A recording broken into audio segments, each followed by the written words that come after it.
அப்படி எதுவும் இல்லை. மிக விரைவாக வந்ததுனால தான் இவ்வளோ பேரை வந்து உயிரோட காப்பாற்றிருக்காங்க.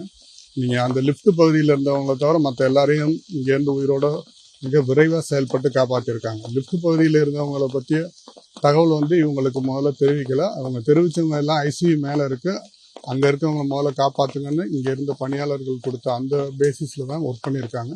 இருந்தாலும் அவங்களையும் கடைசியில் வந்து இவங்க போராடி காப்பாற்றிருக்காங்க. ஸோ இதில் ப்ரோட்டோகால் ஃபாலோ பண்ணலை அப்படிங்கிறதெல்லாம்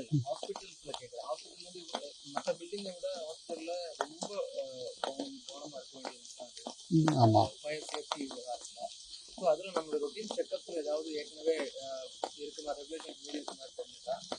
இல்லை, இப்போக்கி வந்து ஃபயர் ஆகிருக்கிறதுனால நம்ம எந்த ஃபுல்லாக இன்வெஸ்டிகேட் பண்ணி சொல்ல முடியாது. நம்ம ரெக்கார்ட்ஸ் பார்த்துட்டு என்னென்ன இன்ஸ்டலேஷன் வச்சுருந்தாங்க, நாம்ஸ் படி என்ன இருக்கணும் அப்படிங்கிறத நம்ம வெரிஃபை பண்ண சொல்லுவோம். கண்டிப்பாக இதுக்குன்னு ஒரு தனியாக ஒரு ஆஃபீஸர்ஸ் டீம் போட்டு இதை தனியாக செக் பண்ண சொல்லுவோம். என்ன இருந்தது, குறைகள் ஏதாவது இருந்ததா என்னங்கிறத பற்றி செக் பண்ணி டீட்டெயில்ஸ் வந்து உங்களுக்கு மாவட்ட அலுவலர் கொடுப்பார்.